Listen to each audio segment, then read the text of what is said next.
Pemirsa, kita bertemu kembali di acara politik dan hukum. Namun kali ini kita akan membahas terkait dunia profesi advokat yang saat ini terjadi debatable terkait jumlah organisasi advokat. Ternyata data di Kemenkumham informasinya lebih dari 100 dan ini menjadikan tanda tanya besar. Kita hadir di sini Ketua PPJT.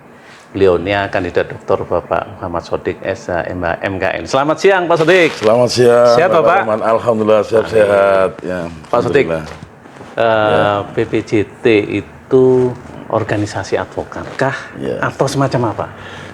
Begini, terima kasih Pak Rahman yang juga sekaligus Ketua Umum Juristen. Siap. Ya, atas kesempatannya telah diberikan kepada saya selaku pendiri Persaudaraan Pengacara Jawa Timur.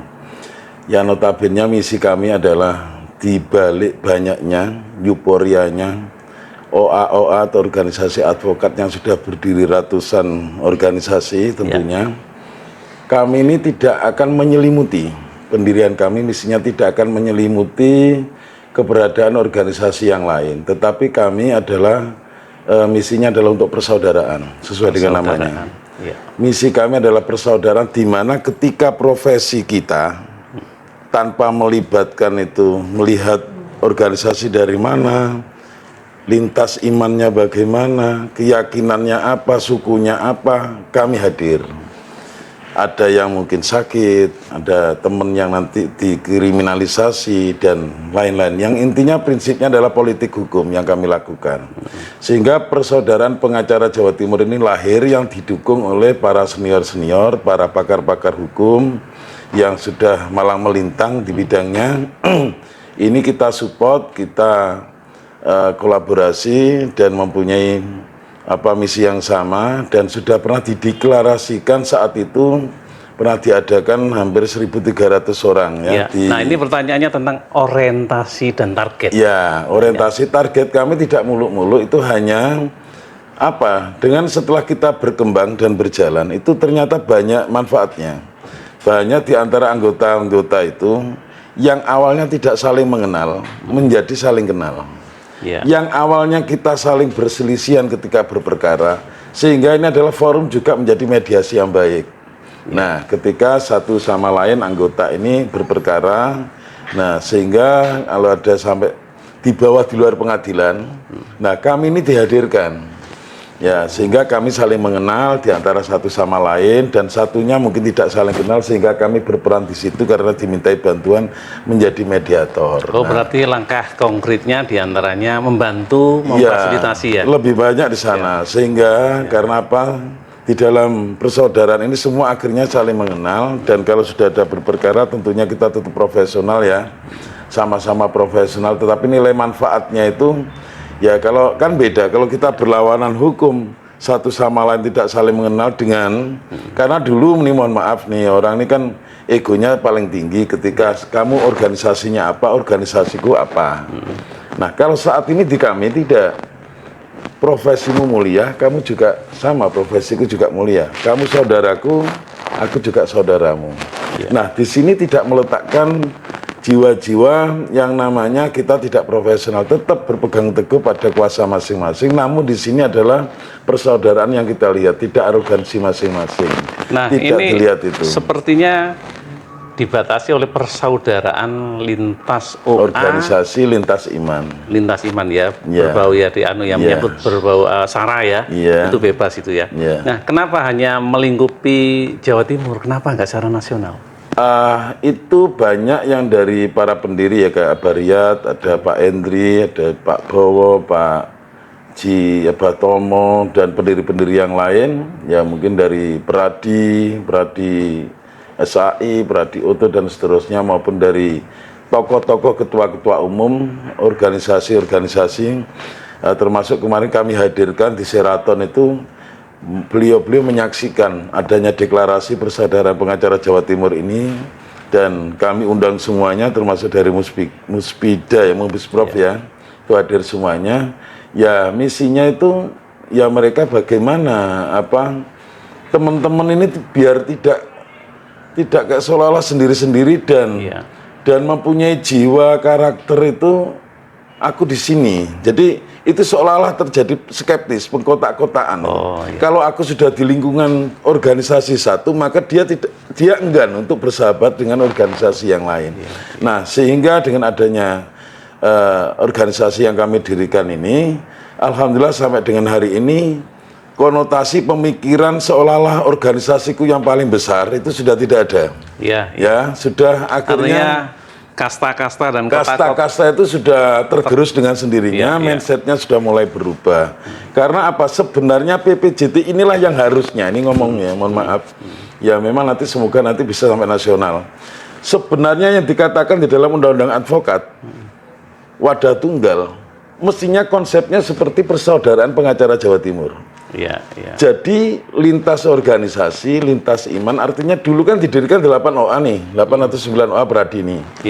Mestinya, ini aku nggak mau nyoroti salah satu organisasi, harusnya itu kalau wadah tunggal, visi misinya itu jangan membentuk kader pengacara, sifatnya adalah politik hukum, yang menelurkan kebijakan-kebijakan terkait dengan sanksi-sanksi antar organisasi.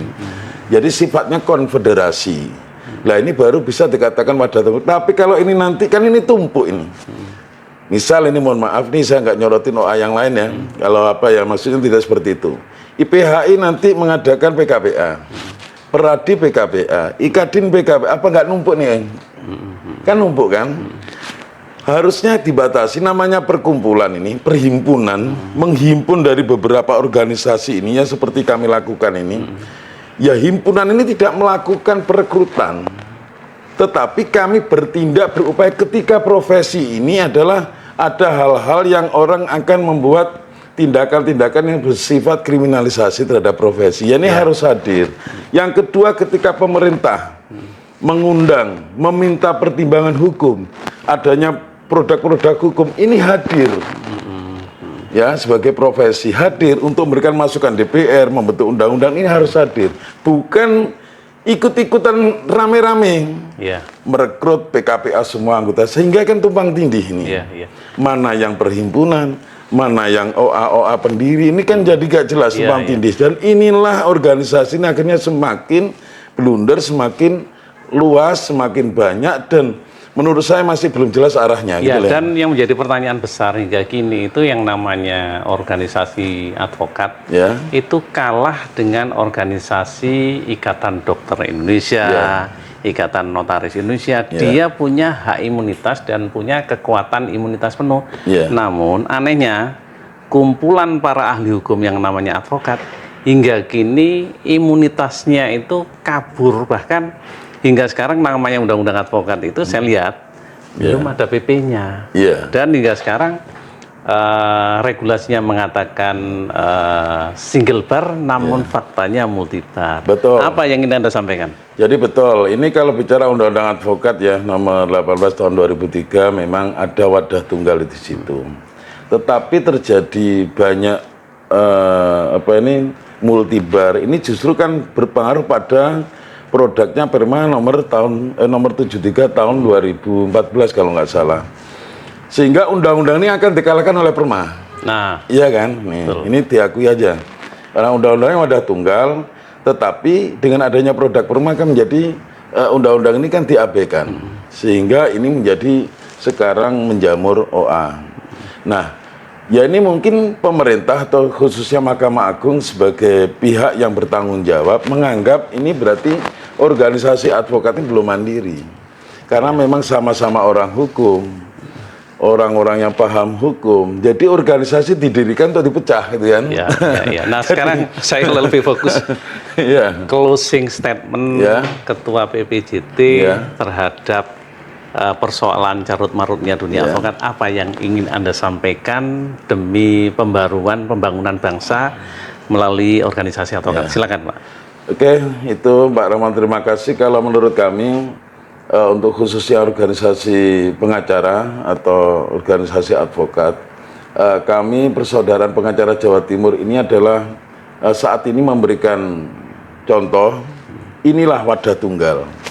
Berkaryalah tanpa harus menyelimuti kegiatan organisasi advokat lain. Artinya berfungsilah menjadi himpunan menghimpun dari seluruh organisasi. Dan tanggung jawab pokoknya adalah nanti bisa disebutkan organisasi tinggal nama, artinya mau pradi, mau apa silakan. Tetapi fungsinya hanya satu menurut saya, menghimpun seluruh organisasi, membentuk Dewan Kehormatan, sehingga ini bisa melakukan kewenangannya untuk mengadili ketika terjadi kesalahan etik atau melanggar kode etik. Apakah ini konsep dan Dewan Advokat Nasional? Lah ini kalau PPJT ada di dalamnya sudah seperti itu, tetapi kan kita masih belum ada ikrar oleh anggota-anggota, tetapi arah kami seperti itu. Ya. Nah, cuman kami belum ikrar bagaimana untuk di Jawa Timur ini secara etika bagaimana, karena ini kan lingkupnya nasional harusnya ya. Jadi menurut saya ya mohon nanti para petinggi-petinggi organisasi advokat lebih baik harus terang dan jelas. Jadi tidak sumir. Kalau memang itu perhimpunan ya dihimpun dari beberapa organisasi yang fungsinya adalah mengusulkan apapun tentang produk hukum terhadap pemerintah, melakukan sidang-sidang etik kemenangannya, tidak melakukan perekrutan advokat baru atau PKPA, sehingga biar tidak tumpang tindih KTA-nya. Nah, sehingga dari sini ada yang namanya nilai-nilai. Misal organisasi advokat pengusung ini punya martabat sendiri, harkat martabat sendiri, punya power sendiri. Sehingga konfederasi ini berfungsi ada beberapa terkait dengan kebijakan politik hukum. Tidak pada kebijakan yang bersifat untuk membina, mendidik, tetapi ini sifatnya sudah profesi di situ kalau menurut saya. Jadi itu closing dari statement saya seperti itu. Pemirsa, demikian bincang-bincang yang santai namun serius terkait dunia advokat dengan skala persoalan di dalamnya. Sekian dan terima kasih. Salam juang, fiat justisia, ruat gulum. Terima kasih Pak Soteng. Ya, sama-sama.